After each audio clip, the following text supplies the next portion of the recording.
안녕하세요. 손가락복음 선계 지휘자 강사입니다. 오신 것을 진심으로 환영하며 해피 바이블을 열어가도록 하겠습니다. 오늘 증거드릴 말씀의 제목은요. 813강 동방박사가 본 그 별이라는 제목으로 하나님의 말씀을 나눠보는 시간을 갖도록 하겠습니다. 여기 별이 나왔는데요. 이게 하늘에 떠있는 그러한 별을 이야기하는 것이 아닙니다. 마태복음 2장 9절을 보시게 되면 박사들이 왕의 말을 듣고 갈새 동방에서 보던 그 별이 문득 앞서 인도하여 가다가 악이 있는 곳 위에 머물러 섰는지라 라고 말씀에 기록되어 있습니다. 제가 앞서서 말씀드린 바와 같이 이 별은 하늘에 떠 있는 별이 아니고요. 우리가 예수님의 탄생을 축하하듯이 이 동방박사도 예수님의 탄생을 축하하기 위해서 이 별을 보고 따라오신 그런 분들이죠. 근데 악이 있는 곳이라고 나왔잖아요. 악이 있는 곳이 예수님의 있는 곳인데 우리가 생각할 때 이 예수님은 12월 25일 날 탄생했다고 생각을 하시잖아요. 근데 절대 그렇지 않습니다. 요한복음 17장 3절에 보시게 되면 영생은 유일하신 참 하나님과 그의 보내신 자 예수 그리스도를 아는 것이라고 했는데 악이 있는 곳이 12월 25일에 그때 탄생하셔서 그곳에 계신 것이 아니고 예수님은 말구 위에 누우셨다고 했잖아요. 누가복음 2장 7절에 보시게 되면 마다들을 낳아 강보로 싸서 구유에 뉘었으니 그럼 만약에 12월 25일 날 구유에 뉘었다면 이 예수님이 어떻게 되겠어요? 어르시겠죠. 그리고 예수님이 우리는 외아들로 알고 있는데 맏아들이라고 했습니다. 그래서 맏아들을 낳아 강보에 싸서 구유에 누였었는데 12월 25일 날이 절대 아니고요. 그때는 언제냐면 누가복음 2장 8절에 보시게 되면 그 지경의 목자들이 밖에서 밤에 자기 양떼를 지키는 때라고 했습니다. 그래서 목자들이 양떼를 밖에서 지키는 때니까 예수님이 계신 곳은 따뜻한 그런 계절이라는 것을 알 수가 있겠고요. 12월 25일 날 탄생한 것이 아니라는 것을 말씀을 드립니다. 마태복음 2장 1절을 보도록 하겠습니다. 헤롯 왕 때 예수께서 유대 베들레헴에서 나심에 동방으로부터 박사들이 예루살렘에 이르러 말하되 그래서 박사들이 나왔는데요. 이 동방박사 세 분이 오셨는데 이 박사들은 하나님을 잘 믿는 그러한 분들이 아니었고요. 별을 보고 점치는 점성자들이었습니다. 마태복음 2장 1절 여기 박사들의 보면 일자가 있거든요. 관주 성경 해석란에 보시게 되면 그 해석란에 점성자들이라고 기록되어 있습니다. 점성자들이라는 것은 별을 보고 점치는 그러한 사람들로서 원래 이 동방박사들은 배화결을 섬기는 그러한 종교 지도자들이었고요. 이들은 부요한 귀족들이었고 별의 인도를 받아 구세주의 탄생을 알게 되는 그러한 예수님께 대하여 의인의 그러한 일을 했던 동방박사들이라는 것을 말씀을 드립니다. 그러면 여기 동방박사들이 본 이 별이 있잖아요. 별, 그 별에 관해서 알아보도록 하겠습니다. 계시록 22장 16절을 보시게 되면 나 예수는 교회들을 위하여 내 사자를 보내어 이것들을 너에게 증거하게 하였노라. 나는 다윗의 뿌리여 자손이니 곧 광명한 새벽별이라. 그래서 예수님은 광명한 새벽별이라고 말씀에 기록되어 있습니다. 이 예수께서 광명한 새벽별로 상징이 되었는데 로마서 1장 3절에 보시게 되면 육신으로는 다윗의 혈통에서 나셨다고 했고요. 성결의 영으로는 죽은 가운데서 부활하여 하나님의 아들로 인정을 받으셨다고 했습니다. 그러면 이 별이 이제 동방박사가 본 그 별은 확실한 예언이 있을 때 마음에 떠오르는 샛별이라고 했습니다. 베드로서 1장 19절을 보시게 되면 또 우리에게 더 확실한 예언이 있어 어두운 데 비치는 등불과 같으니 날이 새어 샛별이 너희 마음에 떠오르기까지 너희가 이것을 주의하는 것이 가니라. 그래서 동방박사가 본 별을 이 샛별 예수님의 별은 확실한 예언이 있을 때 우리가 발견할 수 있는 마음에서 떠오르는 별이라는 것을 말씀을 드립니다. 하늘에 떠있는 별이라면 어떻게 동방박사 한 분만 그거를 봤겠습니까? 많은 사람들이 봤겠죠.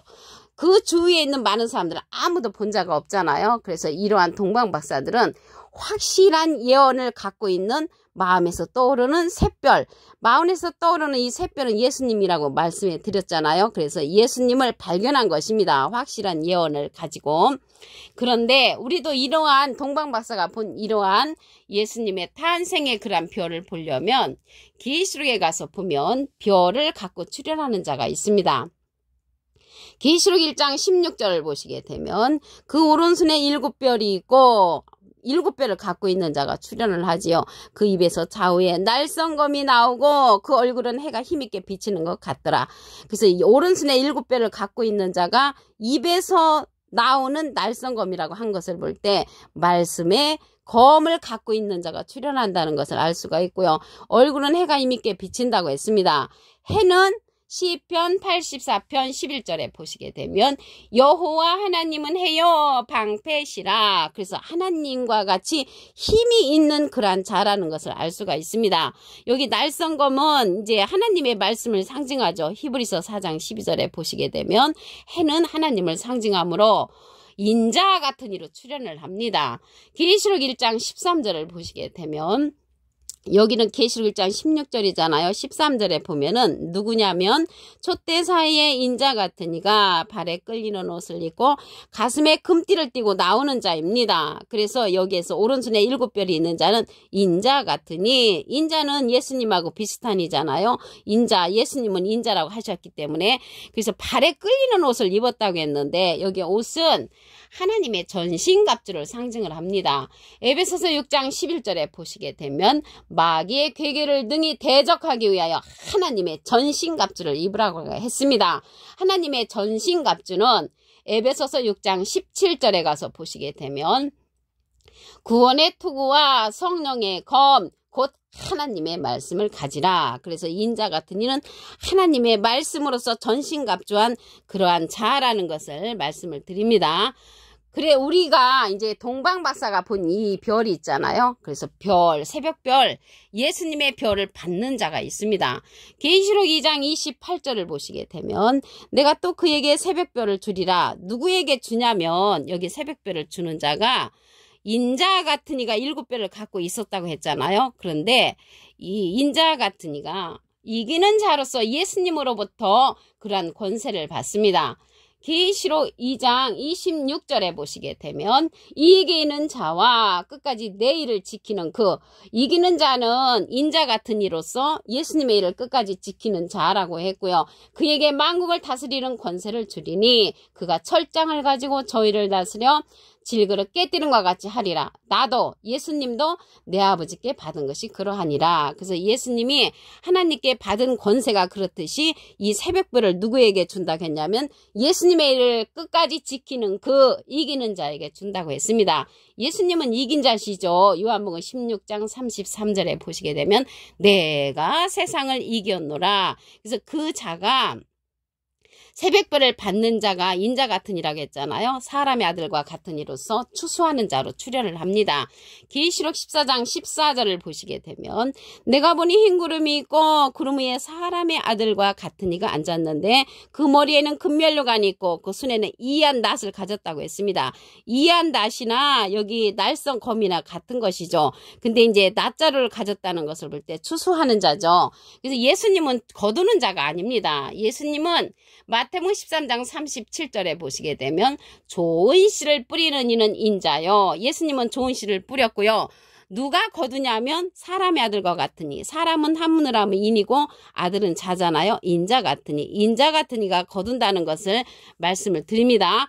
요한복음 4장 37절에 보시게 되면 그런즉 한 사람이 심고 다른 사람이 거둔다는 말이 옳다고 했습니다. 한 사람 심으신 분은 예수님이시고요. 거두는 자는 사람의 아들과 같으니 인자 같은 이가 거둔다는 것을 말씀을 드립니다. 마태복음 2장 9절을 다시 한번 보도록 하겠습니다.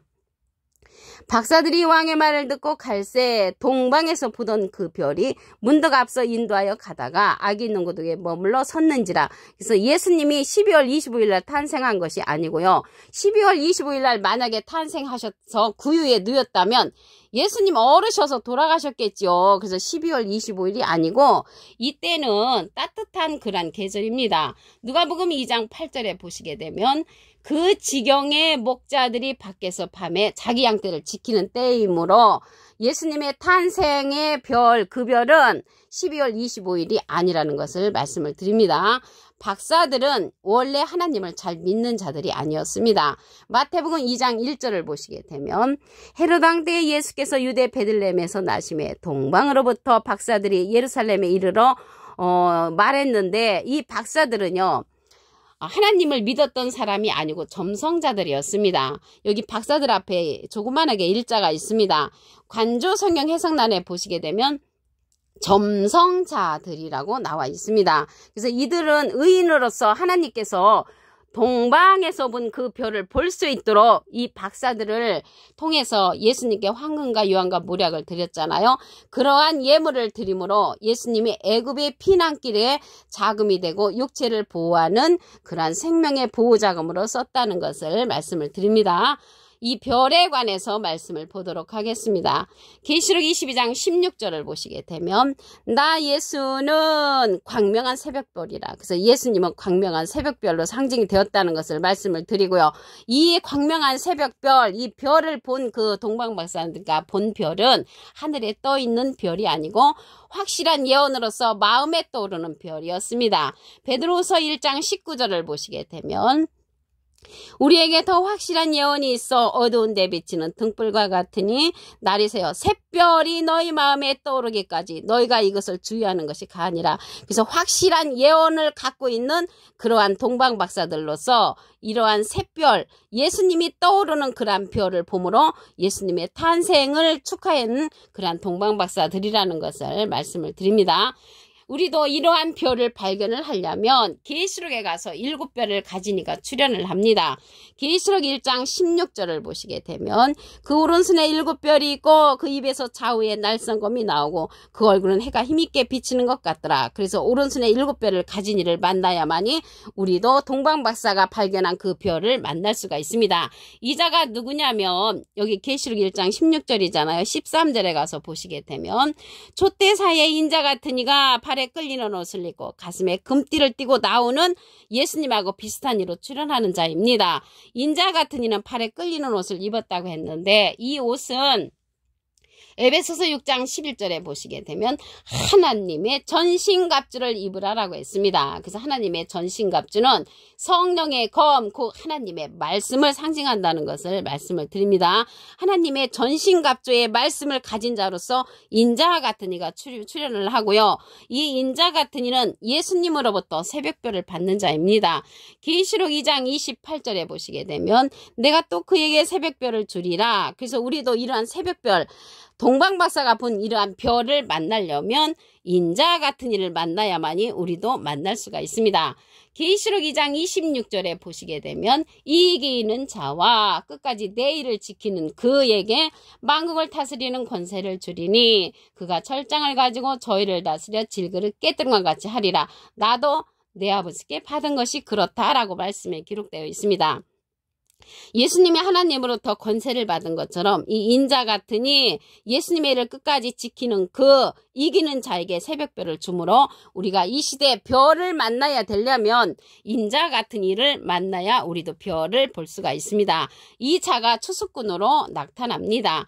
계시록 14장 14절을 보시게 되면 내가 보니 흰 구름이 있고 구름 위에 사람의 아들과 같으니 사람은 하늘함의 인이고요. 아들은 자잖아요. 인자 같은 이가 머리에 금면류관을 쓰고 그 손에 이한낫을 갖고 출현을 합니다. 그래서 낫자루를 갖고 출현하는 이 인자 같은 이는 거두는 자라는 것을 알 수가 있고요. 그리고 예수님은 거두는 자가 아니고 뿌리는 자입니다. 마태복음 13장 37절에 보시게 되면 좋은 씨를 뿌리는 이는 인자요. 예수님께서 뿌리신 그 말씀으로 말미암아 손에 이한 낫, 말씀의 낫자로로 거두는 자가 사람의 아들과 같으니 인자 같으니라는 것을 말씀을 드립니다. 요한복음 4장 37절에 보시게 되면 그런즉 한 사람이 심고 다른 사람이 거둔다는 말이 옳다고 했습니다. 한 사람 심으신 분은 예수님이시고요. 인자 같은 이는 거두는 자라는 것을 말씀을 드립니다. 오늘 813강 동방박사가 본 그 별이라는 제목으로 하나님의 말씀을 나눠보는 시간을 가졌습니다. 감사합니다.